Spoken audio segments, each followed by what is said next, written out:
Hello future IITians and NITians. तो ज़्यादातर student इस तरीके के क्वेश्चंस को देखेंगे और फिर पता है कि यहाँ पे दिख रहा है कि एम की पावर 2022 निकालनी है। तो सबसे पहले फटाफट क्या करेंगे, इस तरीके से एम मैट्रिक्स लिखेंगे, फिर से दोबारा इसी को लिखेंगे, सारे एलिमेंट्स को मल्टीप्लाई करके एम स्क्वायर निकालेंगे, फिर एम क्यूब की तरफ जाएंगे जिसमें एम स्क्वायर जो निकाला है उसको एम से फिर मल्टीप्लाई करेंगे। अब होता क्या है कि ये है फ्रैक्शनल वैल्यूज वाला मैट्रिक्स, जिसकी वजह से कैलकुलेशन थोड़ी कॉम्प्लिकेटेड हो जाती है और कैलकुलेशन मिस्टेक होने की पॉसिबिलिटी भी होती है। उसके साथ साथ 10 से 15 मिनट तक इस क्वेश्चन में लग सकता है। लेकिन इसके अलावा भी एक अप्रोच है जिसकी हेल्प से हम इस क्वेश्चन को काफी आसानी से सॉल्व कर सकते हैं। जैसा कि तुम लोग पढ़े होगे कैरेक्टरिस्टिक इक्वेशन के, अगर मान लो मेरे पास कोई भी एक मैट्रिक्स है, उसको a minus lambda I equal to 0 भी अपन लिख सकते हैं। बाहर डिटर्मिनेंट है, ये मॉड नहीं है, ठीक है। तो जैसे अब अपने पास में ये एम मैट्रिक्स है, इसका मतलब क्या हो गया, जैसे सबसे पहले तो ये जो आई है इसका ऑर्डर अगर 2x2 है तो इस आई का भी आइडेंटिटी मैट्रिक्स का ऑर्डर भी सेम रहेगा। यानी कि ये लिखा है लैम्बडा 0 0 लैम्बडा, इतना समझ में आना चाहिए।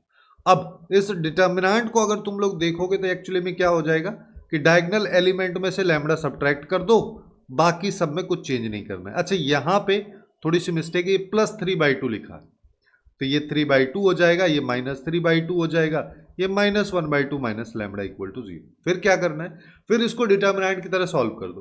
तो यहाँ पे तुमको माइनस दिख रहा है, यहाँ पे भी माइनस दिख रहा है, दोनों माइनस को कॉमन ले लेते हैं क्योंकि हम इसको खोल रहे थे, क्रॉस मल्टीप्लाई होगा और वो वाली वैल्यू माइनस जो है वो प्लस में कन्वर्ट हो जाएगी। ये अपने पास में आ गया।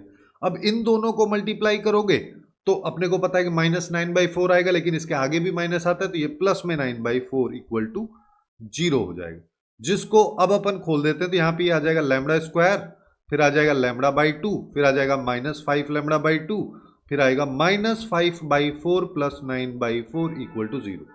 तो ये लैम्बडा स्क्वायर हो गया, ये हो गया -4 लैम्बडा/2 यानी कि -2 लैम्बडा, और यहाँ पे देखोगे तो ये बचेगा 4/4 प्लस का, जो कि प्लस का 1 अपने को दे रहा, यानी कि लैम्बडा स्क्वायर को अपन लिख सकते हैं 2 लैम्बडा -1। यहीं पे काम आता है कि जब ऐसा इक्वेशन तुम्हारे पास आ जाए तो इसको तुम मैट्रिक्स में भी रिप्लेस कर सकते हो। बस ध्यान रखना है जो कांस्टेंट वैल्यू है उसको रिप्लेस कर दो आइडेंटिटी मैट्रिक्स। अब ऐसा अगर अपने पास में आ गया, अब तो काफी सिंपल सा काम बच गया हमारा कि हमको एम स्क्वायर निकालना है। तो इसके हिसाब से करना क्या है, एम मैट्रिक्स को 2 से मल्टीप्लाई करो, यानी कि सारे एलिमेंट्स को करना पड़ेगा, और उसमें से आई यानी कि 1 0 0 1 घटा देना, यानी कि इसमें से 1 जाएगा, इसमें से 1 जाएगा, बाकी कोई फर्क नहीं पड़ेगा।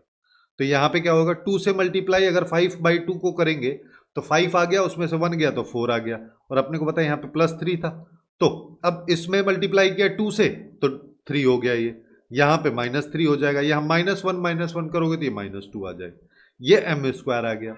इसके बाद अगर अपने को चाहिए एम क्यूब, है ना, पैटर्न देखने के लिए, तो हमको ऐसे एक और चीज है कि यहाँ पे सारे एलिमेंट्स निकालने की भी जरूरत नहीं है। तुम यहाँ पे ऑप्शंस को देख लो कि जैसे देखो यहाँ पे इसके 2 वैल्यूज, इसके 2 वैल्यूज और इसके 2 वैल्यूज, ये सब डिफर कर रहे हैं।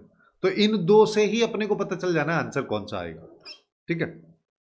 अब एम क्यूब अगर मेरे को निकालना है तो मैं वापस से इसी इक्वेशन का यूज कर सकता हूं कि मेरे पास ये इक्वेशन है, इस पूरी इक्वेशन को एम मैट्रिक्स से या तो मैं प्री मल्टीप्लाई कर दूं या पोस्ट मल्टीप्लाई कर दूं, जिससे ये अपने पास में क्या हो जाएगा, लेफ्ट में आ जाएगा एम क्यूब, यहां पे आ जाएगा 2m square minus I am. किसी भी मैट्रिक्स को आइडेंटिटी मैट्रिक्स से मल्टीप्लाई करते हैं उस पर कोई फर्क नहीं पड़ता, ये आ गया। अब तुम चाहो तो यहां पे ये कर सकते हो कि एम स्क्वायर की वैल्यू तो मैंने अभी निकाली थी, उसी को वापस से रख दो, जो कि है 2m माइनस आई और माइनस एम। तो यहां पे आ जाएगा 4m minus M minus 2i, यानी कि 3m माइनस 2i। ये अपने पास में आ गया। अब मेरे को एम क्यूब चाहिए और मैं केवल 2 एलिमेंट पे फोकस कर रहा हूं, तो 3 से मल्टीप्लाई इसको करूंगा तो ये 15/2 हो गया, उसमें से 2 सब्ट्रैक्ट करना है, तो 15/2 माइनस 2, जिसको मैं 4/2 लिख देता हूं, जो एक्चुअली में अपने को देगा 11/2, ठीक है। ऐसे ही आगे आ जाओ, अगले वाले में अपने पास में यहां पे 3/2 है, इसको 3 से मल्टीप्लाई किया तो ये हो गया 9/2, और इसमें से कुछ सब्ट्रैक्ट ही नहीं करना है तो ये 9, बस इतने पे ही चलते हैं।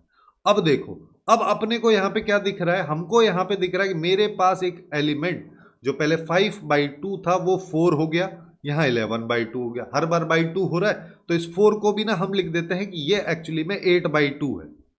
तो 5/2 से 8/2, उससे 11/2, तो हर बार 3/2 इंक्रीज हो रहा है, यहां पे 3/2।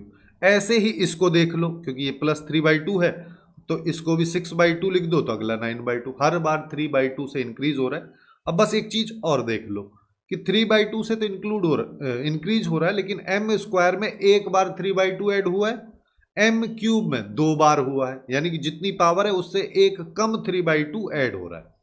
तो अब अगर मेरे को 2022 वाला निकालना है, जो ये ऐसा क्यों है, जेई एडवांस में पूछा हुआ ये क्वेश्चन है, ठीक है। तो यहां पे 5/2 में मेरे को ऐड कर देना है एक कम पावर से, यानी 2021 इंटू 3/2।